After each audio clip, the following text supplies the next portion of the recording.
basic stuff from there. So I use you, Randy, since you're my best boy. So he's going to be internal. And I'm going to be over here.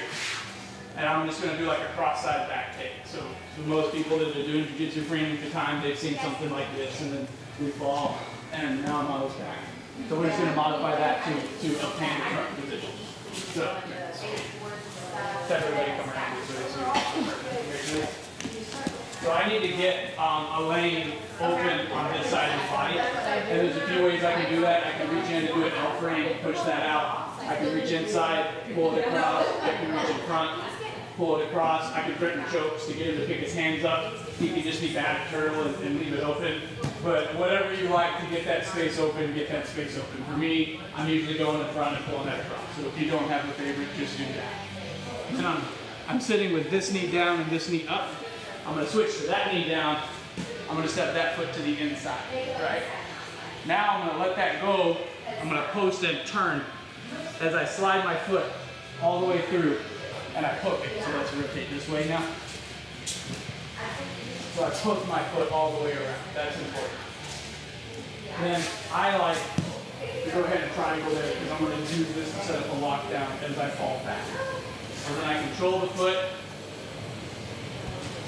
post, fall, triangle, hook, like that. That's my lockdown.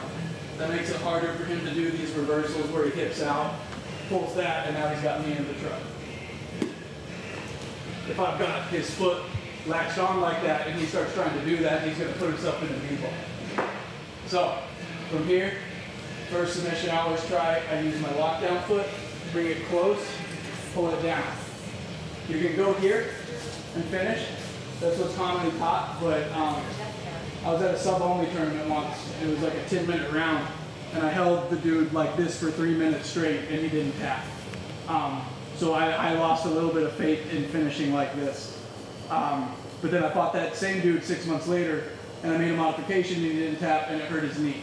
So rather than just here and pulling with my hands, I'm going to shoot that over and rear naked choke it. And I've not had anyone not tap to that and some injury not happen to their knee. So be careful with it. If you got someone who's stubborn, you know, at your home gym or whatever, and they're not tapping, they're like, okay, homeboy, and let it go. Because I have hurt people's knees with that didn't want to tap. So we're here, pull it down. It's in the crook of my elbow, gable grip, pull it, and they will likely tap. And that's the only sub will work for now. So we'll just do this. You need to be careful. If I grip like this, my elbow's in. I'm not leaving it flared. And then when I go to shoot over, I'm grabbing my hands together so he can't pull that off in arm. So does everyone need to see that again? One more time. So get the arm out of the way. Again, no million ways to skin that cat. Step over. I turn my hips. So I'm facing forward. Now I'm facing back. My foot's hooked over his leg. I'm grabbing his leg, post, fall back. This foot goes under this calf. This foot hooks onto his leg, and then I extend. That becomes my lockdown. Then I use that foot to pull it down, grab it, shoot it over. There. You can also finish like this. I've done both. Is that fair? Sure. All right, let's work on that. It's going to be real similar stuff throughout the day. So now we're going to work a same side attack to it. So this time I'm going to start on the side that I want to set up the truck. And I'm going to go double underhooks. So most people play seatbelt, so they want to play under the choke and whatnot. But truck is not really for choking. Truck is for twisting off lower parts of their extremities most of the time. So I want double underhook so I can control his body.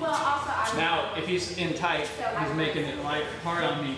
I'm going to turn my shoulders and raise this elbow that's on the near side to open him up. So I'm here, I'm just using an S grip. So my fingers are curled like that. I'm turning my shoulders and using this elbow to open up that space.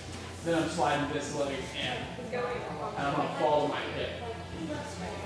And I'm going to establish my lockdown. Now I'm going to pull this arm out and hook this arm to pull him towards his back.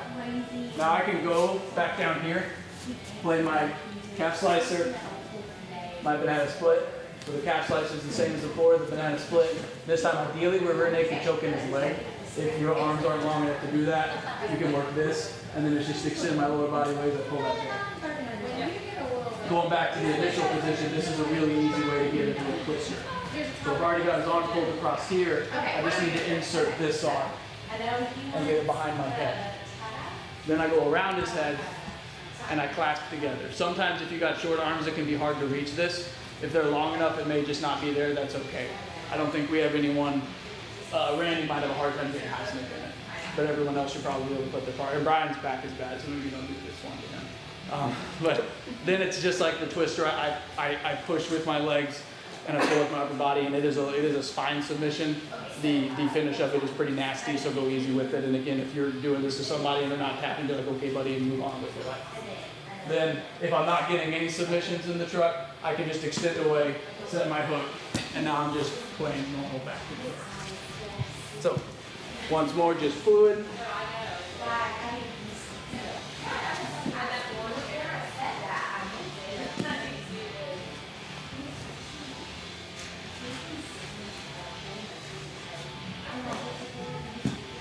Oh, and the details Josh mentioned, and I have run into this when I'm teaching to people. Not everybody can reach this. So if you can't reach this and you're working that other finish, elbows tight, as high on the foot as you can get. Because what people are going to do is just extend their leg away. So if I'm here and he's strong, I can't pull that down. But if I get to his toes and I bend his foot, I can pull it down. And then I don't do this when I do my rear naked choke finish because there's no room to get my foot there. But if you have this and you have the space, it's better to put your foot against your foot and then you push pull like that. So if you're doing this finish, this is the better way to do it.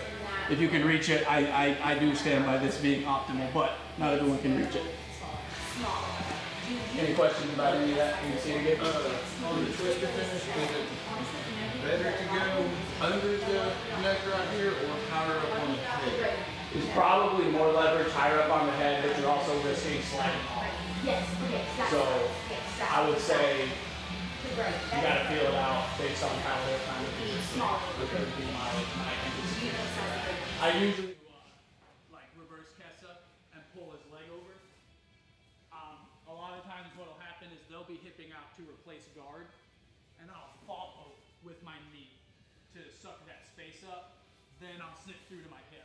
And so we kind of pull themselves to his side. So you can work it both ways. They're kind of putting themselves on the side. I probably use it this way more than anything, because if they know what you're doing and they're laying on their back, they won't let you pull that leg. They'll keep it posted. So a lot of times I use this entry when they're trying to replace guard. So it's when he hips out, I follow with my knee so that he doesn't have room, and then I cover his hip with my arm so he can't roll back. Then I cover with this arm and I sit through, bringing my other knee close to his hip. Then I'm going to pull this leg over and step this one in. Then I'm going to switch this one in, almost like I'm putting myself back in half guard, and I'm going to go ahead and set my lockdown. You don't absolutely have to do that. Some people will grab their position as they roll, but if I leave this loose and I start rolling, and he's savvy, he's going to hip out and reverse the position on me. So to negate that, I go ahead and set my lockdown. Now if he tries to do that, that tension holds it steady, so I don't wind up getting reversed. So he went to do it, or I pulled him here, outside leg steps over, inside leg hooks back in, triangle, hook, and I kick out. Now there's two ways I can go here. I can do that inversion like I was just doing. So if I'm going to do that, it's easier if I climb back up, arm goes across, and then I don't do a forward roll, I do a lateral roll across my shoulders. And we roll into position, and from here I can go calf slicer, banana split, twister, back take. And for those of you that are interested, there is another sort of hidden submission. If I pull this leg down, I can control here, establish an ankle lock grip. Usually they're not tapping to the ankle lock, they're tapping to the hip. But if they got flexible hips, you might actually ankle lock them. The other way you can enter from that position, if they know this, sometimes what people do, they make themselves kind of heavy towards this side. So I can't roll them. I grab that leg and I'm going to fall back again. Go the other way? Yep. And now I'm in the same position. This is usually where I'll set this type of move up from. You can also go right here, and if they got old hips, you can get a little it's kind of like the banana split, but it's a little more down like that, more in the hip lock. Anyone to see either one of those again? Yeah, one more time. So, we'll say this time I sat through, I pulled his leg, step over, foot hooks, I set my lock down. I can invert. If I got a bad back or he's heavy, I grab, I fall back, and I really got to pull this leg to get him over. It's not going to happen necessarily as easy because he's flat on his stomach, but if I pull that hard, you can almost always pull him over. And then from there, just work the submission sequence. You can run through all of them or pick your favorite. I'm not as concerned about that. Okay? All right. Portion. Go ahead, just go turtle. When you put someone in Kessa and you go to attack these types of slower body submissions, what a lot of people will do, and what I think people should do, is they'll hook the far side leg under and they'll extend away. That prevents me from doing the splitting type technique because his feet are hooked together, so I can't pull this leg off. It prevents me from calf slicing him because he's made a support beam. It can lead to the twister. That would be the weakness of defending that way, but if he keeps this arm tight, he won't get twisted, and so then you're going to have to probably go back kick. But the order of sort of operations for me is I always start with the calf slicer. That's my favorite. Usually people will straighten their leg. If they're strong and it's out there already, sometimes you just can't pull it in no matter what. From there, I go to the banana split. To defend the banana split, that's when a lot of people go ahead and hook their feet together and extend away, bottom one, this one on the bottom. Yeah, because now you've doubled up on your support of the calf slicer. Then I'm going to start attacking this twister. If I can't get the twister, that's when I'm going to my back kick. The person who's defending, what he's looking for is he's going to hook those feet together, he's going to extend out, and he's going to try to make a pendulum motion happen that gets him on his knees. And he wants to get that arm across my body now. And now I'm in half guard. That's, to me, the most effective way to defend the truck. When people defend that way, that's when I'm like, oh crap, this is going to be hard. I don't know, do you want to drill that defensive motion? Or is it really on the dock? I don't want you people to be good at defending it. But yeah, that's what people do. That's what I usually teach people to do if I've half sliced them a couple times. They're like, how do I stop that? That's what I teach them. And then that's also the thought process I use when I'm attacking the truck. Can you show it just one more time? Yeah. So I'm attacking. A lot of people that know me, they go straight to the double feet hooked extend away. So like as soon as I get the truck, they've already set that up. They know what I want. But that's because they know me personally. Usually when I'm doing this to people for the first time, I attack this first. So if I don't get it, it's usually because they straightened their leg. Then I go to this. If I don't get this, it's usually because they've hooked it to the other leg. Then I go twister. If I can't get the twister, it's usually because this elbow is in tight and I just can't get the space. That's when I'm just going to start playing my regular back kick game. Or I'm going to pop off and reset. And I'm going to try to put him in it again. And this time I'm going to try to get maybe like some better control on that leg so he can't get it away from me before I've got the self locked in. But that's, more strategy and thinking than any particular move. Yeah. And then that near side one, that's my favorite one. And less I do the inversion. Step back. Yes, that one where near side, raise the hips, step the foot in right here. That's my favorite entry to it. And then usually I fall back over roll forward. So I didn't show it, but you can from this same situation where we kick back, you can do a forward roll into the truck. But I like those types of entries less and less because it gives momentum for the defender to hip around and stuff. And then similarly, when they're laying on their side, I've grown to like pulling them backwards more than inverting because, like I said, people that know what you're doing, they make the leg real heavy. And you get here and it puts a lot of strain on my lower back and I'm like, I'm tired of this. So at least if I fall back and it doesn't work, I've not put myself in a weird twisty position. But again, if you're young and flexible, you can do whatever you want. Okay, so that's all I got on truck. Does anyone have any questions about anything from that position? I got two. Yeah. When I was blocking on the calf crusher, I was having a lot better luck. I felt more natural putting my shin in. Like, Sure. Alright. Boom. So get here and block. Oh yeah, that's good. Yeah. Yeah.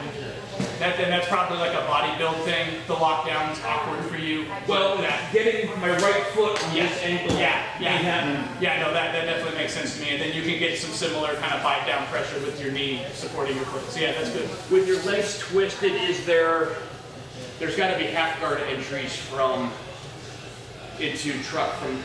Yeah. There's a lot of like P-lock. I don't do them because they sort of involve like kind of bending under people, but like a really common one, I'll do it.